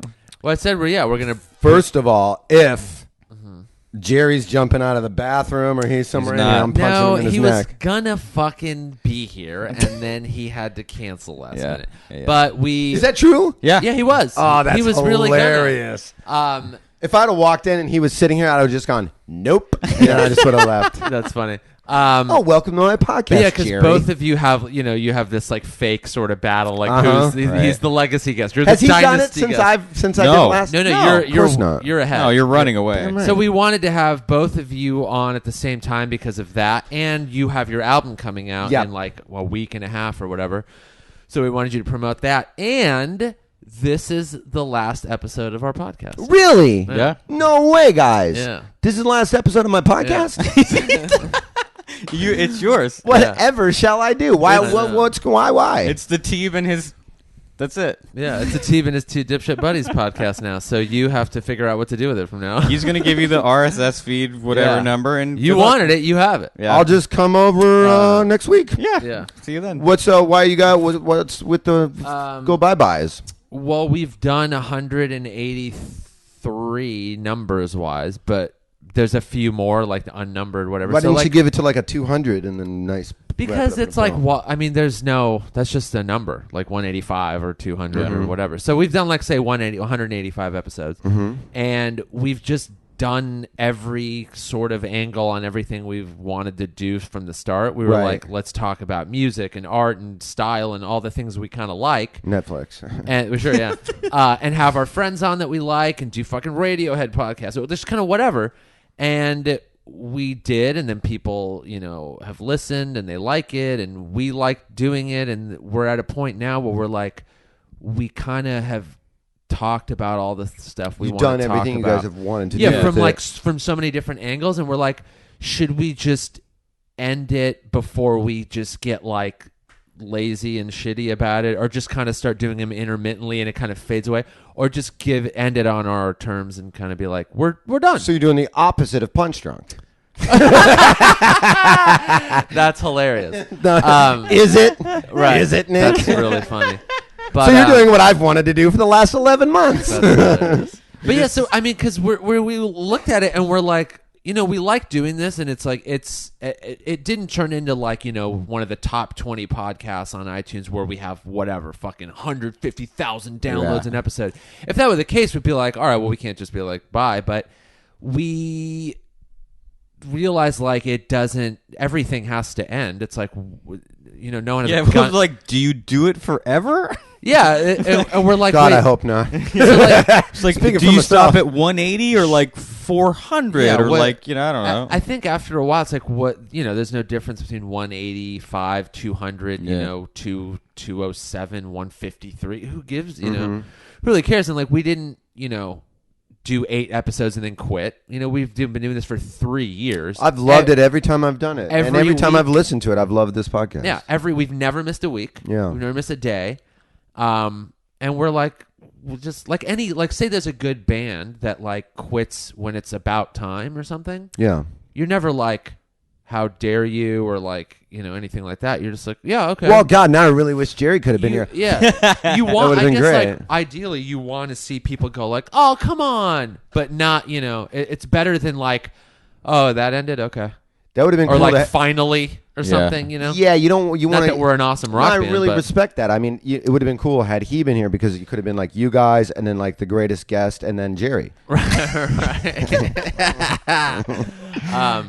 But yeah, well, that's great, man. Well, congratulations. We wanted to have like every like people that were like, who's done it a bunch, who do the listeners really like, and then who do we really always like. Yeah. So obviously you and Jerry and Leslie couldn't. I don't think was able to. Yeah. Mm-hmm. She would have been harder to nail down.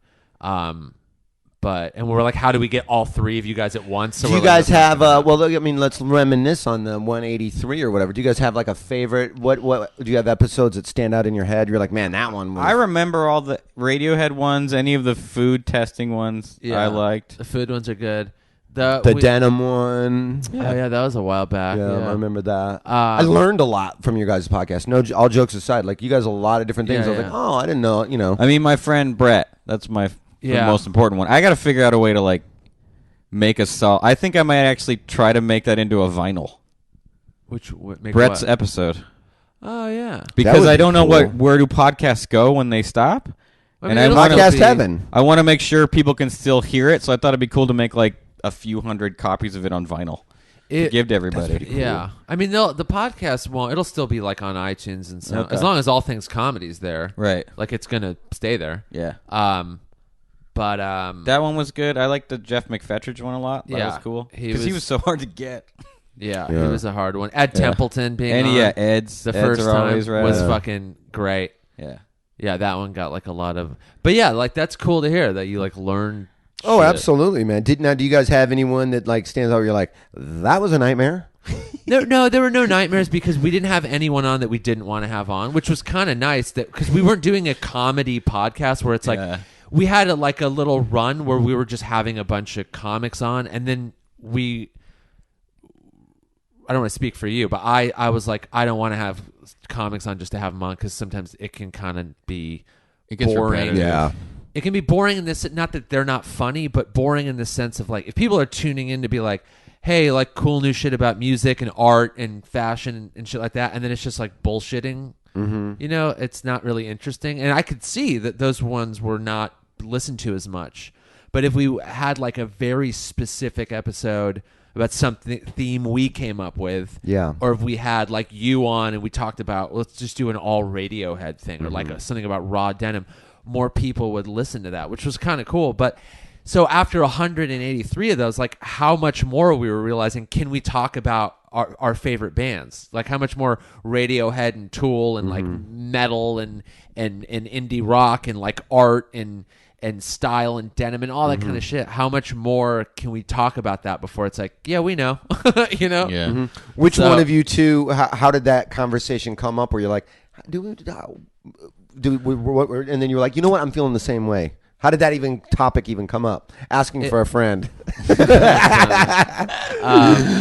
It was a couple. It wasn't long ago. No, it was a couple of weeks ago, and it's the end of a year, so you just have those thoughts anyway. I think where you're like, suicide. All right, so what are we doing now? What So we because we were trying to figure out like let's get a couple in the bank because he's going on vacation. Yeah. And we're like, I brought it up. I was like, so what should we do? Because next year's going to start, and what's like the outlook and stuff. And then we just kind of had like how do we feel about this? What have we done? How, do we want to keep going? Because obviously we can. It's not like anyone's saying, not to. We could easily go for we could start doing 5 a week if we want. There's no rules. And that's another reason why. So we kind of both were like, yeah, why don't we end it like now before we hate doing it? Yeah. Why would we? Because again, there's no one's over our heads saying we have to be here. So why keep doing something, until we fucking now? Is this the first announcement of it? Your fans will know when they hear it. Yeah. No, this is it. So we got to, I guess, record an intro with now that you know. Because honestly, I didn't want to tell you to like at the beginning of the episode because I'm like, I really do want you to talk about your album. Yeah. Because it's gonna come out a week. People will be listening to this as it's coming out, right before. Now, is there any part of this where like my album coming out has killed your podcast? I don't want to have that on my blood on my hands. Well, the title of the episode is Teeb's new album, Ended Occasionally Awesome. Ended Occasionally Awesome.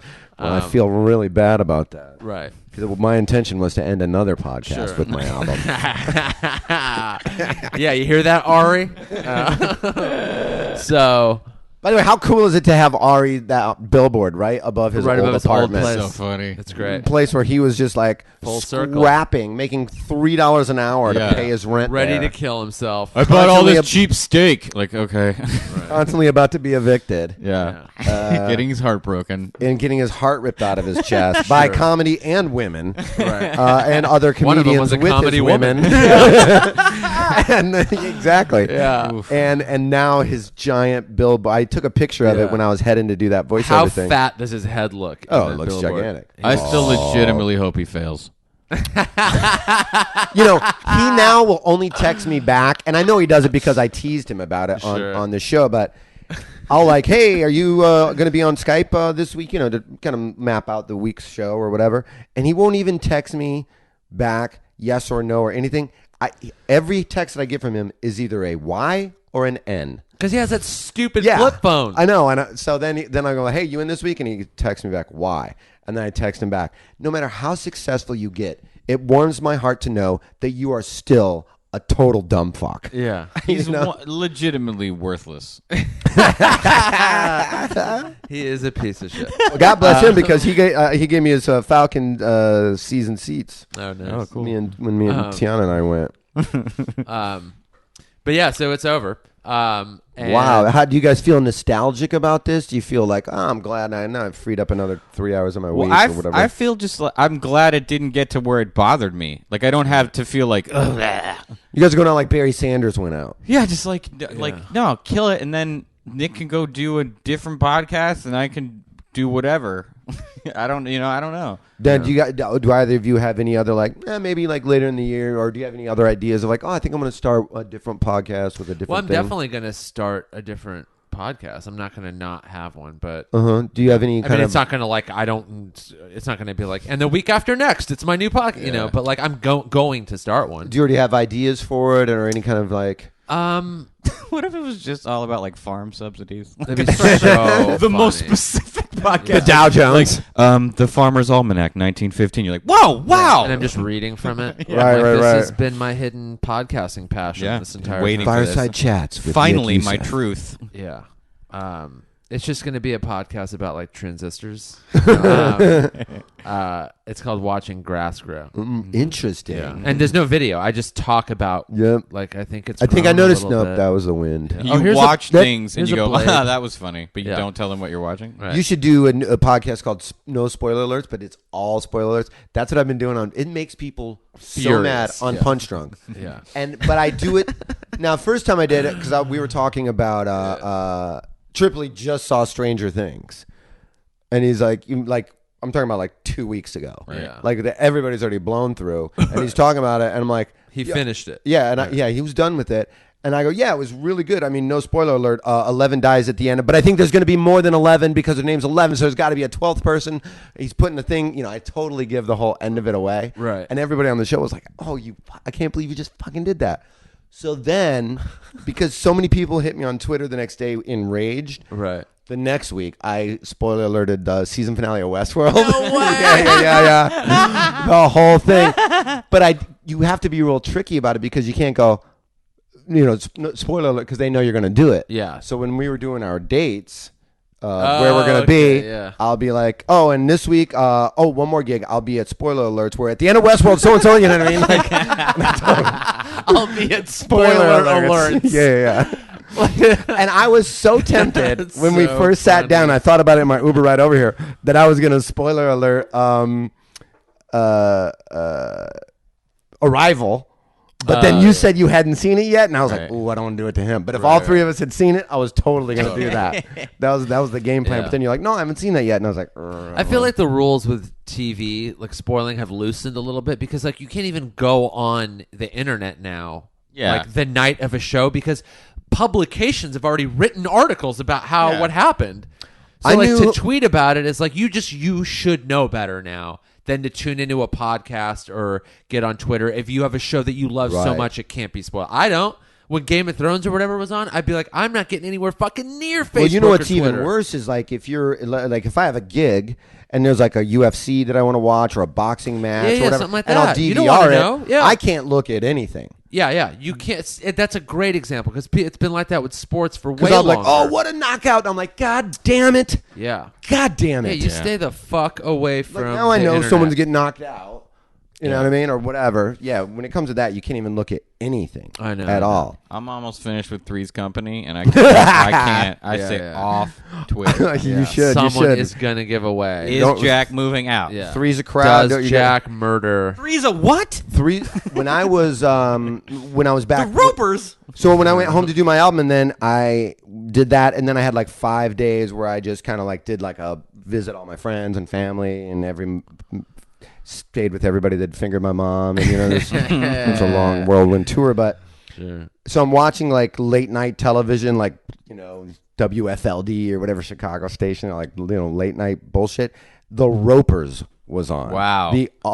Only one season though. The spin-off of I remember that. Yeah, Norman Fell. Yep. Begged to not do the spin-off. Begged. Really? Them. Yeah, they were like, "We're going to give you a spin-off." He was like, "Please don't." Yeah. This is a hit. Please don't make me leave a hit. And by the way, who's the guy that's in it that play, the protagonist in he's the bald guy? It was Tambor. Tambor. Yeah. He has been.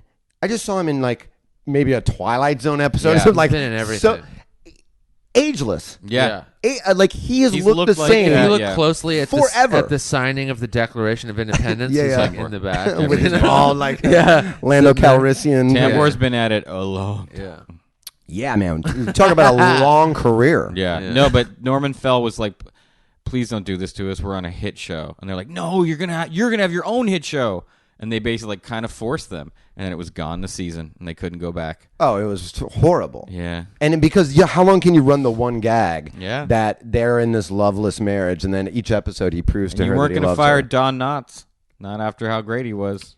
Don Knotts the best. Oh, forget it. Just the best. he was. I mean, that was a Incredible Mr. dick Limpet. off the thing at the end of his career, and it was just I great. know. Yeah, That'd he be just so walked in fun and for him to do crushed that. it. Dude, Yeah. I have one of his comedy albums. Really? Yeah, I found it on vinyl. Like I was like, just leafing through records and stuff, and I was like, Don Knotts did a stand-up album, and it was $3. How is it funny? Here's the thing: I've only listened to a couple tracks because I can only listen to it once for the first time. And I was like, had this weird. I was like, I don't want to listen to the whole thing right now. So I listened to like one of the tracks, and it was like kind of funny. And I was like, I could see this like being good, but I'm like saving it. I don't know why. I know it I mentioned makes this. No sense. I mentioned this on my podcast, Team and His Two Dipshit Friends, which is ending apparently. But he used to be a ventriloquist. Oh, really? And then he, in his biography, talks about that before he did comedy, stand-up. Right. And then before he just got into acting, he was a ventriloquist on cruise ships. And in mid cruise, quit in the middle because he hated it so much. And he said he threw the dummy overboard, and he said in his head he could hear it drowning. Isn't that great? Dude, that's so funny. Yeah. It's really. I forget the name of the book, you but know his what's biography weird? is fascinating. That's sort of like, I mean, in Incredible Mr. Limpet, he he turns into a fish, like falls into the water and turns into a fish. That's Yeah, it's really funny. Like the You dummy. can hear it. That's how tied he was. Yeah, and he's like, there's got to be something better than this. Entertaining these dumb drunk fucks with this stupid fucking doll. Yeah, I know I'm he's funnier really- than this. He's really funny. Oh, His he's timing, brilliant. everything's great. One of the bits on the album was him talking to a psychiatrist, and it was just really. I was just like, Don Knotts is just a funny fucking dude. It's just cool to hear him in that setting. Some not people in a are just sitcom or- naturally funny. Oh yeah. And maybe It was and a just lot like of them never oozing find out the of- right vehicle. I Because think David Allen Greer's like that. yeah. Every time I'm around He's that guy, so funny. Really he's- funny. He's so funny all the time that I have to like stifle my laughter to not feel like a dork. Yeah. But he's just like, you're so funny all the It's time. like it's natural, but Whether not it's like, natural or he just has amassed this crazy skill. But he's also like such a skilled performer. He's been nominated for Tonys. Like the guy's like just so legit. Yeah. But like you're just like, God, everything you do I find interesting. But like there hasn't been like a vehicle for only him. He's in shows and he's always good. But you're like, no, you need a show. Someone make you the right show. He's hilarious in Boomerang, Dude, he's fucking hilarious every time he does anything. which is a movie I haven't seen in a long time. It was just on the other day. And I was like, oh, I forgot this movie. Yeah. Which, by the way, Crazy. that was like a breakout movie for who's the hot chick that's in that?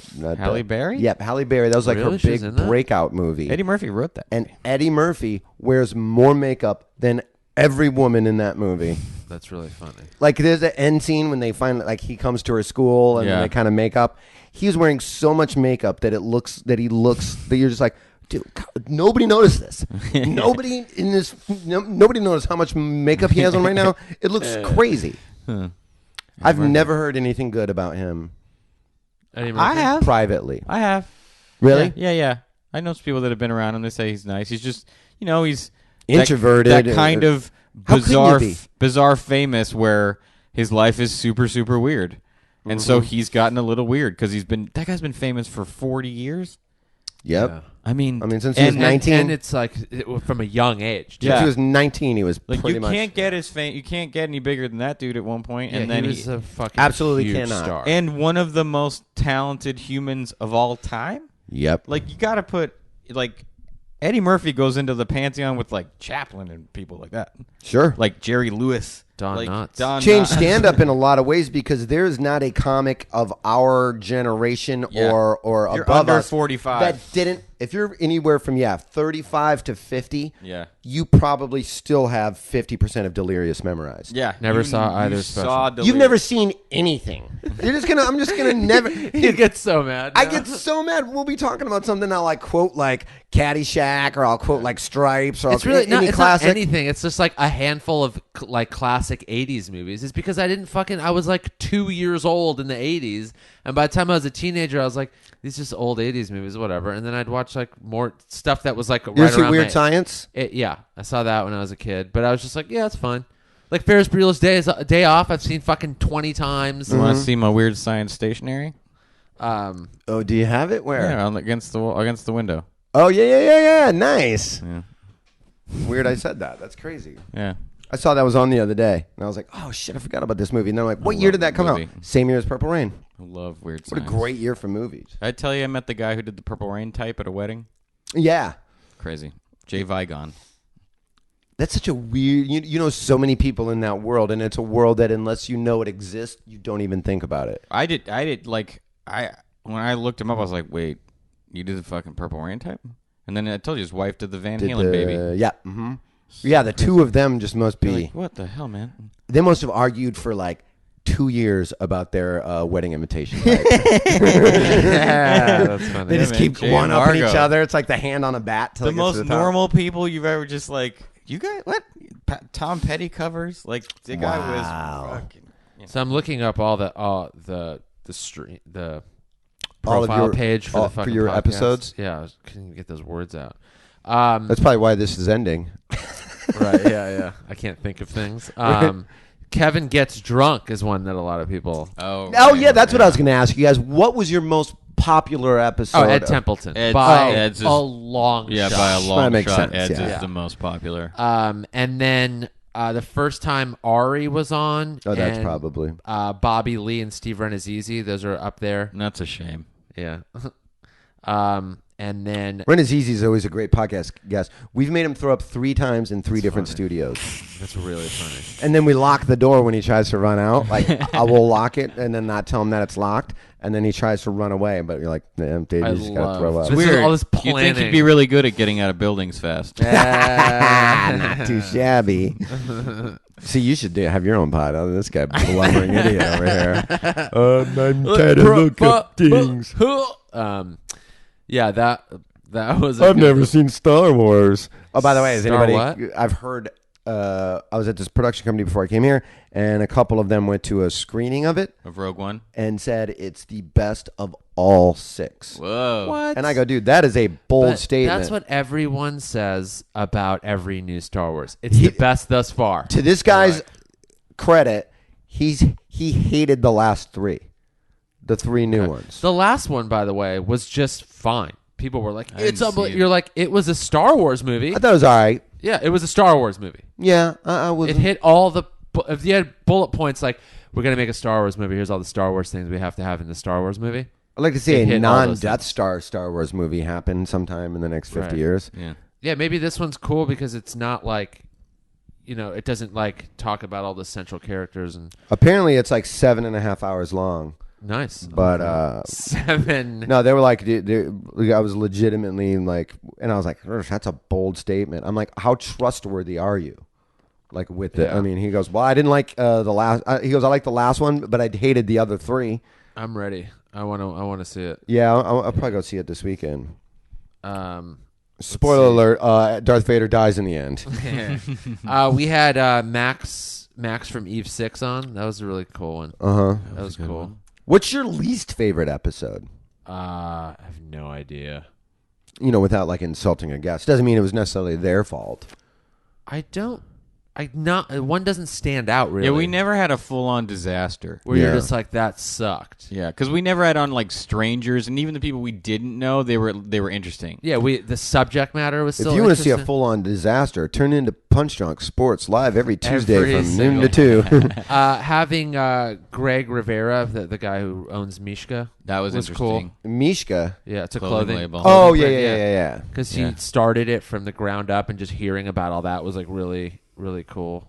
That was episode 56. Yeah, you guys did so many good, like I said, I really learned a lot from it. It was like a lot of like not human interest, but something like that where you're like, oh man, Yeah. I never. How do you You start don't a really think about streetwear how label? much work goes into, Yeah, my friend Yeah. Yuna, who started Keep Shoe Company, same Yeah, thing. yeah. Like that, the kind of thing you don't know anything about. Like, how do you fucking do this? Yeah, how the fuck do you start a shoe company? Yeah. Well, dude, Stuff when I like used that. to work at when I used to manage that screen printing shop, how many phone calls a day do you think I took from a person that goes, "Hey, man, I want to start my own shirt line, and Yeah. I have my own designs, and just cut me a break." And then it's like, I'm like, dude, first of all, you're totally going to fail right. because 99. If you think you're the first person to, first of all, there's an industry that you just went through 12 different phone numbers in the yellow pages Right. of an industry that exists because people like you have this idea. By the way, 80% of those guys, before they contact you, contact me and Oh. go, "Hey, man, have you ever thought of doing a T-shirt line?" Oh, No, tell me wait, about it. wait a minute. Do you mean like putting designs on shirts?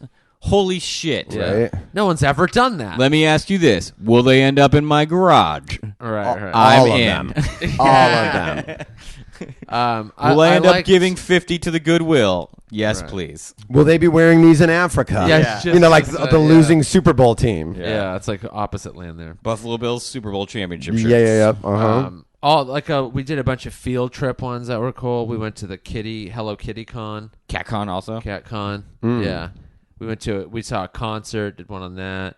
By the way, what's Went to a CatCon? Morrissey convention For cats. Did one on that. So there was just It- cats, And kittens, cat people. It's all just cat people have a convention about cat related stuff. So It was weird. Was it And then also? we had one of the most famous internet cats called Pudge the cat. We had That Japanese cat with the round smushed No, up that- face. not that one. That's it's a different one. Yeah, I love that guy. Yeah. Yeah. This one's like right on that level. We had God, that a cat has more followers than me. and get ready Two for this. cats. It has a manager. We had the manager on. So we had the manager on, and we're like, "Tell us what it's like." to Shut manage. your word hole. Swear to God. Really? Swear to God. What does he do? How much does what does he make? It was a How does her. the cat pay him? it was a her, and she wouldn't get super specific about money. Yeah. Yeah, but the cat has an owner. Obviously, she works with the owner. It does appearances. Yep.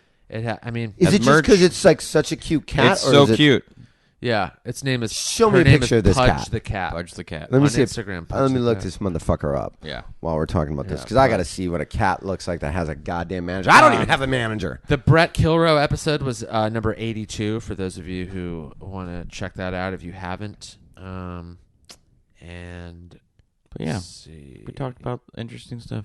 You guys should print some T-shirts with like a headstone and then like the date, like R.I.P. and then the dates. We did. What was your debut episode? What was the date of that? Hold on, let me go back. I should know since it's my pod, but I do so many pods. It doesn't say the day, but it was 3 years ago. Would have been a Tuesday. Now here's the problem for that's Pudge the. There's also a Pudge the fish. Well, we released 3 at once, though. All right. 'Cause, yeah, we didn't want to have just Yeah. one. It's kind of what you do. But yeah, I mean, and to be honest, dude, when you do 180 whatever, you forget a lot. I'm scrolling through this one. I'm like, wait, what was this one about? Yeah, I can't even remember what our podcast was last Tuesday. We did one on the this guy 20 years of Juxtaposed, the magazine. Oh, yeah. That was a cool one. That's really informative. But yeah, so we did stuff like that, and then like the ones about like stuff in our lives were kind of cool to do. Yeah. We were like people who like were influences to Oh, us, yeah, or yeah. like Yeah. just like in more introspective ones were kind of fun to do. Yeah. Yeah, this Pudge the cat's pretty cute. Yeah, I don't know if he's manager worthy cute. that's funny. Our Desert Island playlist, which took us fucking forever to do. It took us 6 months to be like, okay, I have my I might five. have been on that. I that have my sounds 5 familiar. songs. No, I just talked to you about it a bunch. Oh, that's right. Yeah. Like the 5 songs that we could take with us. I like to a when we would have deserted Brendan on because he would go so hard at his list. Oh yeah, Brendan Smith was a really good guest. All the ones he's done. Yeah, we had a couple authors. Oh yeah, I put my first album on there for free as a bonus episode. I remember that. Leanna about Maybe. I thought that was a great idea. That was Author? Should we have her episode on? between 111 and 112. He was We good. did a bunch of recommending stuff episodes, which people responded well to. Things we just think are cool. Yeah. Like Basically, what anything. we're saying is you got enough, listeners. Yeah, exactly. So like, yeah, and not even in a shitty way, but it's like you get to a point where you're like, we don't like after 183 episodes, like there's not that much new stuff we're like into, like music wise or style only moves so fast, and we're not 23, so we're not Yeah. constantly getting into Honestly, I'm literally sick of myself. So, yeah, like, yeah. the sound of my own voice has started to grate on my heart. Yeah. Oh, Robin O'Neill, the artist. Oh, shit, who's that was a the good one. art I'm obsessed with. Her new stuff is fucking. Dude, banger. every time I see a fucking picture, Her new shit's banger. I text her and go, I love that more than the last thing. Yeah, she's killing it. I want to look at it in real life. But she has a Good. showing in like Dallas, so I can't see it there. Yeah. Now let But me ask dude, you guys she's this: so talented. do you guys think that you might maybe like do like a was reunion 118. episode, or even entertain the idea of a hologram episode? so stupid. No. A hologram. The hologram podcast is just a hologram of you guys. Holocaust. Yeah, the That's a bad Be name. very You can't do that. careful. with how- Holocaust yeah. is a bad name. Yeah. Not Oh, you good. know who was fun to have on? Colin Hanks. Oh yeah. Oh, I bet, of course. Yeah, the I documentary. imagine that was a popular episode. Great It documentary. was, yeah. Yeah, really good documentary, really good guy. The author of The Comedians, which if you haven't read that book, read that book. The Read it. History of Comedy. Yep. Cliff Nestoroff. Because of you. Oh, yeah, because of the pod. Because of this podcast, I actually read a book. So. We did a bunch of like style, fashion recommendations for Yeah. like fall, winter for every year. We just did one of those for fall. Yeah, I mean, we basically just did all the shit we wanted to do We talked about all We the talked shit about Denim and Radiohead, which was literally the point of the podcast that's starting out. That was the Right. That was the. And we then it did went one on on. fucking sandwiches. You know, we're just like we Yeah. love sandwiches. We talk about them a lot. We're doing Yeah. an episode. What Wow, else? that's crazy. And then Best front humans in rock. I forgot we did that one. Yeah. what is See, it? that's a great Best one. front men. Best front humans in rock. Yeah. Episode 139. We're just like favorite front people in music. I feel like that's a lost. Freddie Mercury. Freddie Mercury, absolutely. Freddie Mercury. Yeah, Karen Absolutely. O. I mean, we just. But they have to be in a band, otherwise it's James Brown. Yeah, Yeah. it's hard to even to say like Prince. It's James because he's Brown, in a Prince, bunch and of Michael Jackson, and no one can beat any of those guys. Yeah. So Yeah, like they had yeah. to be in bands. But Yeah. Chris Robinson's a great front man. Yeah, great, great front man. Great Very front true. man. I would put him in my top 5. Chrissy Hind. I would absolutely put Freddie Mercury in there. I mean, We did a Mercury. Desert Island worst. 5 awful songs we didn't want. Ooh, Yeah. give me like a taste of like what each one of a couple of yours might I have don't been. even remember. Stairway to Heaven. Oh, no, I don't think I put that one on there. Anything that I'm so sick of I hearing. feel it's just like repetitive 90s shit or something. Yeah, I'd be like, no, I'll just listen to the wind, thank you. Right. But you haven't heard a human voice, and I said the wind. I Um, said wind. Yeah. Yeah, we did. We started doing some playlist ones. That you did one of those. Yeah, those were fun to do. Mm-hmm. So yeah, I mean, we covered a lot of stuff that we were just into, and if you're sad to see it go, thanks for listening to every episode that you sat and listened to. And if you haven't, like, go back. There's stuff I don't remember recording. So if Yeah. you didn't listen, And go back. thanks for buying the T-shirt if you bought one. It's now a Yes. fucking collector's item worth It is. $10 million. Yeah, each I bought one from Moon Shakalaka for $2 the other day. Dude, he had a Punch Drunk shirt the other I know. day. I remember. That's the second time he's had one. Because I remember seeing one Yeah. when I was looking through. I'm like, where do where'd you get getting this? these? I found it. Yeah. My connections. Don't worry about Like, it. I'm like, you mean Tebow? Did he give it to Yeah, you? yeah. And he literally said, no, he didn't. I'm like, you're just telling Look me now that up. you stole a fucking Fucking Punch Sam Drunk Tripoli left his car unlocked is what That's happened. probably something like that. Or like, because there was, our printer will mail all of our proofs there for us to approve. Just sends them to the store. Yeah. So it must have been like sitting in the office or something, or sitting somewhere. Oh, look. You guys seen Danny Bilak? Wait. What are Exactly. these shirts? So the initial paragraph, the description for the podcast when we very first started it, We're two young little boys. it was join these two LA natives as they interview their comedian, actor, artist, and degenerate friends in search of the parts of life that are occasionally awesome. Also, they talk about jeans and Radiohead a lot. Really? Yeah, that was literally they just needed a description. We're like, for now, this is what it is, Uh-huh. and it kind of like stuck to that. We didn't really have, we had a good amount of comedians on, but For the three of ours, it's like Sam's got this like super long bio about like all the greatest gigs he's ever done. Sure. And then Ari's got all these like TV credits and movie credits and all this. Yeah. And then mine just says fuck pants. 2 words, literally. I love it's it. like 3 paragraphs for each one of them, and mine just says fuck I pants. love it. I love it. Great. Look, you sure that's what I said? I'm positive, man. None of that shit means anything to anybody, really. Yeah. Yeah. I'm not gonna read any of this and be like, "Wow, wait, what an amazing bio!" First of all, amazing bio. Yeah. we didn't want to meet with you till we read your bio. Yeah. So it's like, who gives a And then fuck? when we read it, we all looked at each other and slowly nodded. Yeah. Yeah. This is the guy. tapped our lip with a pencil. This is the guy. Yeah. Well, man, But yeah, I'm you're sorry one to of see our. this go. You're one of our. We have many guests that we really like. You have done it the most, so by that definition, you're probably our favorite guest. We Right, kept easily, having you back on. True. And No, you're there's like, also part of it of like you're also the one that we always knew had nothing else going on. not and at all could easily show we've up.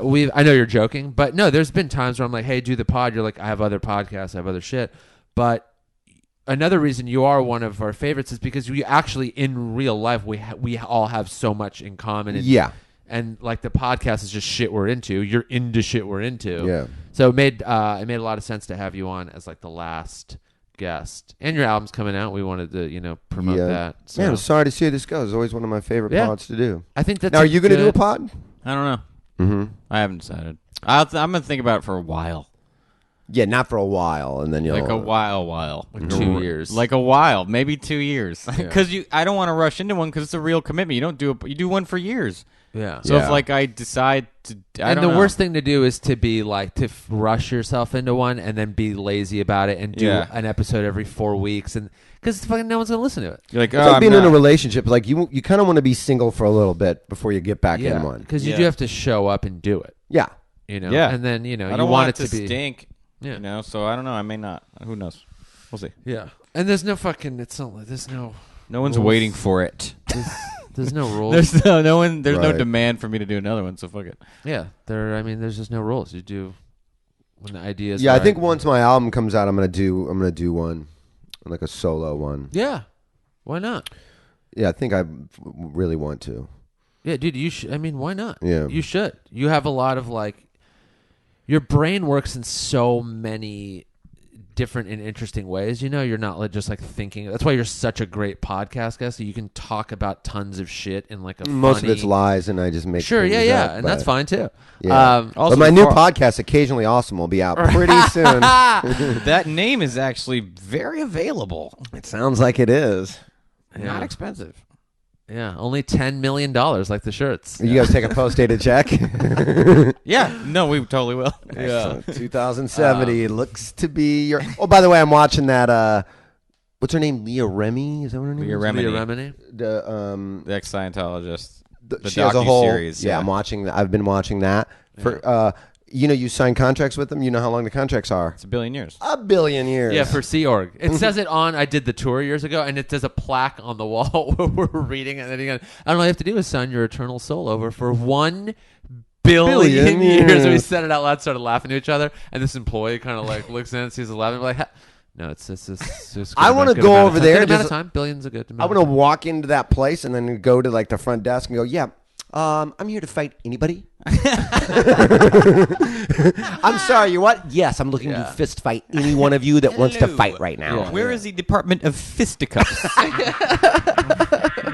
That's what I'm going to be the head of, the Department of Fisticuffs. Yeah. But yeah, thank you, everybody. We love you. Yeah. Sorry to the people who will miss it. Haley. Yeah, Haley a lot. One of our biggest fans. We'll shout you out by name. Yeah, you should. Like, you guys have to have certain fans that are just like super in. They're going to be devastated, by the way, probably. Well, what's funny too is sometimes, like, I want to sit there and do that, but then I'm like, a lot of them are usernames and like they're hard to remember. Yeah, blip blop 6565. Exactly, You've been the best. Yeah, but which was why I made it a point to always respond to people. So I'm like, I'm not going to be able to remember name.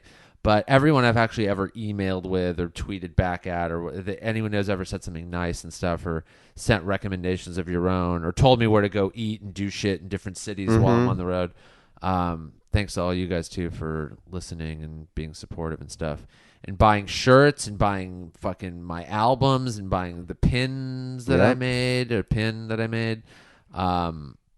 And like showing your support because this was a fucking free podcasts are free. Yep, don't I know it? You know what I mean? Yeah, I mean they're just like a thing you do because you like to do them. So the fact that people listened a lot and were like interactive with us, and all your fans have always nice. been super super cool to me. So it's to any of them that have ever reached out or ever said, "Hey, I loved that episode," or get those guys off that show and take it over. I really, I've always appreciated that. Sure, yeah. No, our fans are super nice. That's why we're turning Great, back on you guys them. had some of the best fans.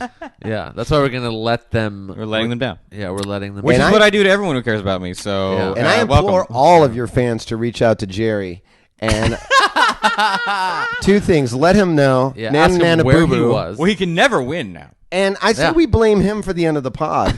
Had he been here tonight, he probably could have talked you guys into sticking around, but no. Probably. We had that moment where we're like, if people can't even show up to the last episode, why do any more? Exactly. And that sealed the deal. This wasn't going to be the last one until that happened. If someone was like, I'm on my deathbed, come say goodbye, and they were like, Hey, how's next week? I'm going to be dead. Yeah. I'd love to come, but I've got a beautiful fiance and a private jet. Yeah, not me, Jerry. I'm sleeping in the bushes outside tonight, hoping there's another episode in them.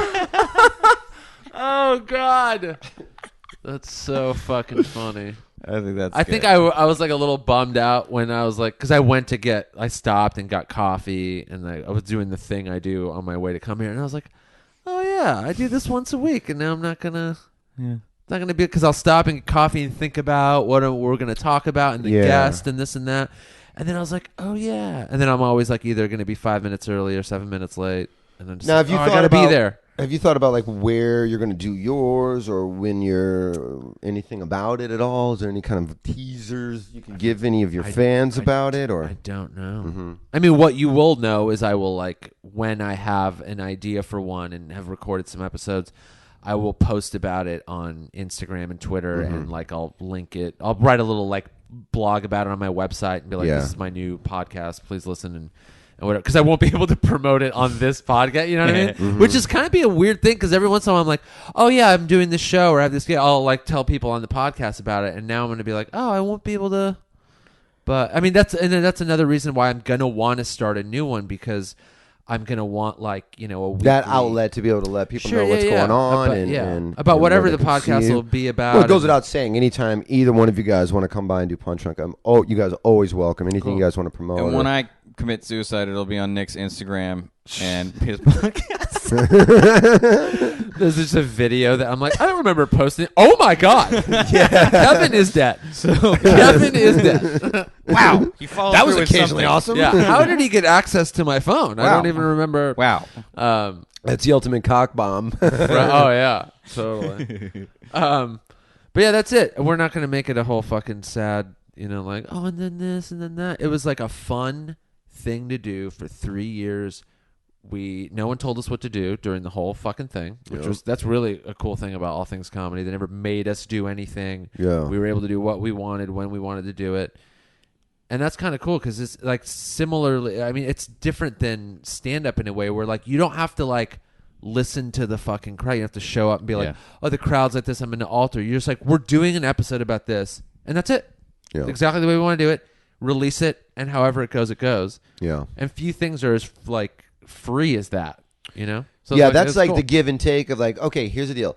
This is it's free. Yeah. So you get no say so about it. Exactly. Yeah. And because it's free, I'm just going to do whatever I want. Yeah. And it might be good sometimes, it might be bad sometimes, but that's just life. Yeah. That's how life goes. Yeah.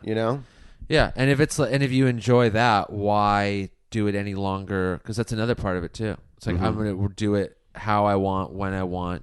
You feel the same way, and then we go like, let's just be done because we want to be. Yeah. Yep. And that's it. And then there'll be like a new different thing, and that's how you fucking move forward. And yeah, I respect that, man. I respect that. And I'm all jokes aside, I am honored that you guys had me on the last one, and I'm not surprised that Jerry didn't show up. I mean, can we say that for the final record? That's a good last statement. It's a good last statement. Yeah, the episode's called "Jerry Doesn't Show." Yeah, sure does. And the results of the consequences of Jerry's apathy. Right. That's funny.